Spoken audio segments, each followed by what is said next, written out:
Hey everybody, good morning. My name is Alli Patterson and I am one of the pastors on staff here at Crossroads. I've been a part of this community with many of you in this room for probably, I'd say, going on 15 years. So whether you know it or not, you're my people. And thank you for having me here with you today. It really is an honor. When I was first invited to consider being a part of the Spark series, I really gave some earnest thought to what are we trying to do with this series? And I considered really most deeply the question of what is it that I have hold of so firmly that I could maybe hope to spark it in you. Today, I want to spark hope. I have met our God of hope, and I want to spark hope in you. I decided firmly that this was the topic for me after I spent the weekend at Woman Camp, which was several weeks back. Anybody in here or there? Okay. So I spent the weekend on the prayer team. And our job was just to receive any woman all weekend long that wanted prayer. And I ended up praying for hundreds of your marriages. And as I listened to woman after woman and story after story, I thought firmly, this is what I need to talk about. I need to tell you the two-word prayer that began my journey with the God of hope. In order to do that, I have to invite you into the context of my marriage. When we first got married, we moved to Cincinnati. I was at Procter & Gamble. My husband's an attorney, and so I think we were sort of like, we thought we were good people, good jobs, doing good things. We're good. Most of the context of our life was wrapped around our careers. That's what was most important to us at the time, and so we found most of our fun, most of our friendship, and probably all of our fulfillment really in the context of our work. We had no idea what it meant to be a husband or a wife. We really weren't intentionally building the foundation of our relationship together. And so some very, very wide cracks were forming slowly and silently in the foundation of our marriage.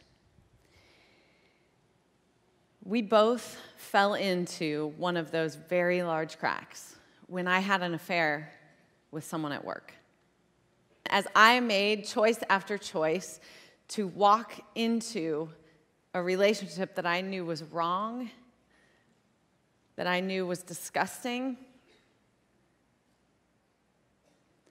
there are also real powers of darkness that are happy to jump on the back of that and hold you in that place like I was until you can no longer see behind you. I had taken up running at this time. I'd actually been a runner since probably college. I still love to run, and so running for me at this time became sort of an escape. I kicked up the mileage, and I would literally run for hours. And sometimes I would talk to God because I think I was sort of coming back toward Him in my life at this time, but you can't fully engage God. I couldn't, not in the place I was in. I just knew He was kind of there, and so I would take these runs, and sometimes I would try and talk with Him. And as I was running, I started to cry. And I cried, and I cried. I was like a crazy person running down the street crying. And as I turned a corner, I came to the point where I was crying so hard, I couldn't run anymore. And I stopped on this square of sidewalk. And I started talking to God, and I was begging Him. And I said, I can't live like this anymore. I can't do this. I don't know where to go. I don't know what to do. All I know is I can't do this anymore. And I prayed the two words that sparked hope in my life. And the two-word prayer that I prayed that sparked all hope that I've had since that moment was break me. Break me. I didn't say fix it. I didn't say help me. I said break me. That is a desperate invitation from a totally hopeless person. And that day sparked hope.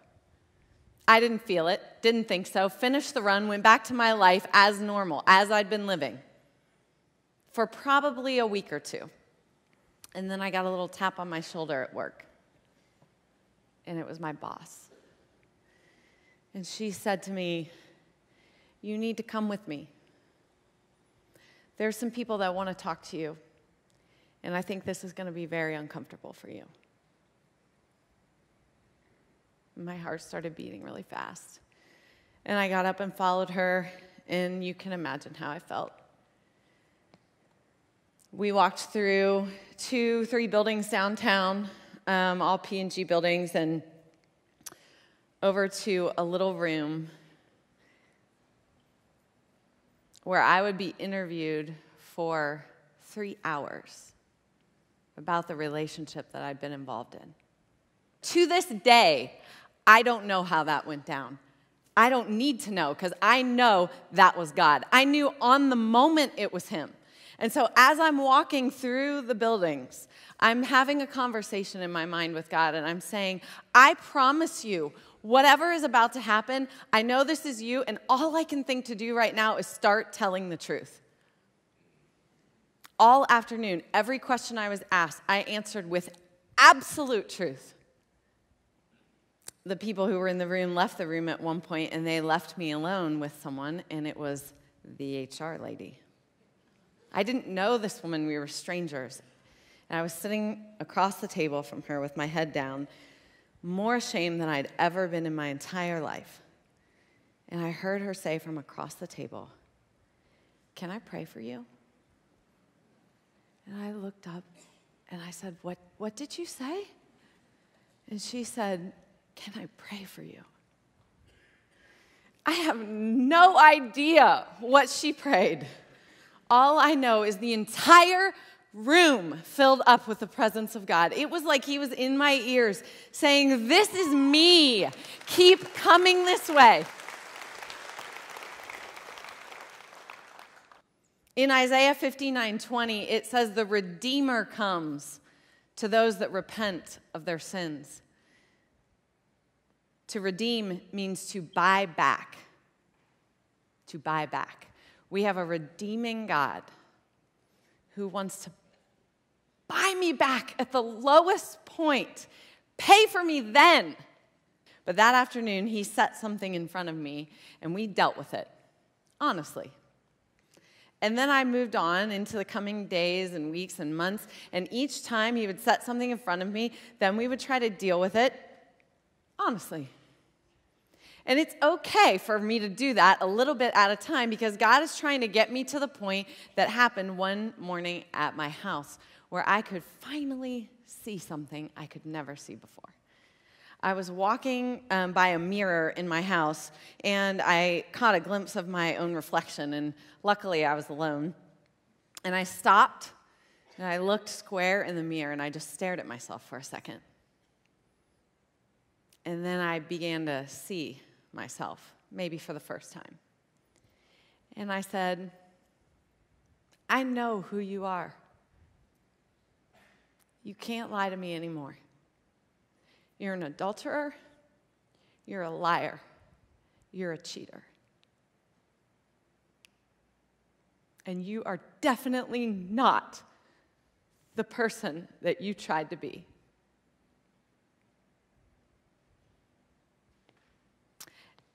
And that was critical for me to reach the point where I could see the fullness of who and what I had become without God.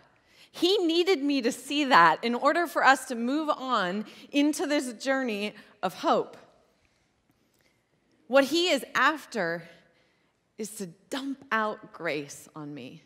And unfortunately for us, we usually take grace best in the lowest spot. And I needed to get pretty low to get the amount of grace that I was going to need for what was about to happen. Grace is the fuel for a life of hope.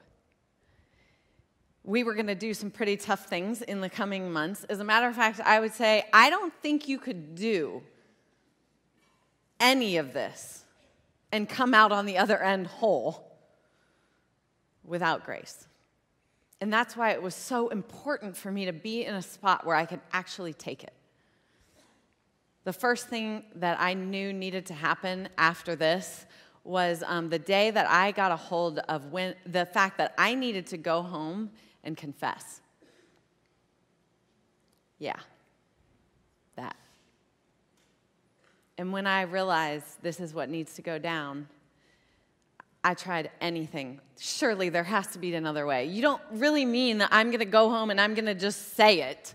That can't be what's going to happen. There's got to be some other plan. And there was not. And after I panicked and ran out of the building I was in and sat behind the parking garage for a while, I decided, if I'm going to have anything real, this is it. So I went home. Everything I know is about to change. And I let that sink in, and then I forced the words out of my mouth. And my husband listened, and he turned around, and he walked out of the house without a word. I didn't know if he was going to come back. I didn't know if he would come back for many days that followed that one. But I know that we both knew the God who gives grace for the really tough stuff. I needed grace to continue to face the consequences of what this relationship had done in my life. I needed to face the consequences and truth on every single front, every front. And I needed grace to continue to do that. And my husband, oh my goodness, did he need grace. He needed grace upon grace to do everything he didn't want to do. He needed the grace to follow God over top any emotion that he had, any thoughts that he had. Of course he wanted to go. Of course he did. And he needed grace to follow God instead of that. We didn't have a plan. We had no idea what we were doing, no idea. I didn't know what I was doing then. I don't have bullet points for you now.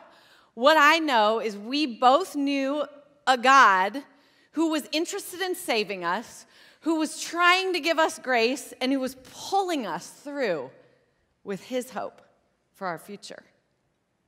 The answer to the question, why stay, and the answer to the question, why talk about this, they're the same. So that you can meet this God, the God of renewed vows, the God who rescues people, the God who redeems marriages, the God who never stops giving grace, never. You can't outgive this God. You cannot get to the bottom of his grace. Actually, in Romans, we learn it expands to cover you. Expands, it's expandable. You cannot get outside of its bounds once you invite in the God of hope. And if there was one thing that I could leave you with, it would be that the God of hope always finishes what he starts. I know what his plan is for your life if you want to follow him, because it's the same as mine. The Bible says his big plan for our life is to be conformed into the image of his son, Jesus. It's not happy marriage. It's not enjoy your weekend. It's not be totally satisfied with the perfect spouse. It's be conformed into the image of Jesus, and he'll use anything you throw at him to make that happen. He's after one thing, your agreement to that plan. Will you go all in with the God of hope? Will you invite him into your mess and have the guts to turn around? Because as soon as you do, our God of hope starts dumping out grace. And he never, never gives up. And I want that for you more than I want you to think I'm a sweet person with a nice family. I want that for you bad enough that I'll stand up here and tell you the worst moment of my life because it's when I met him. And I want that for you. Hey, I'm Brian Tong, pastor at Crossroads. You might be wondering, what is this Spark thing? Spark is a new series we start on July 7th. We've done it for a few years in a row. It's meant to spark ideas in you. We bring in great communicators who speak to real life stuff that we need sparked inside of us, whether it's a marriage thing or whether it's overcoming depression. We start July 7th. We hope you'll subscribe, you'll follow us on YouTube, and you may actually just show up if you can get to a real Crossroads location. We'll see you then.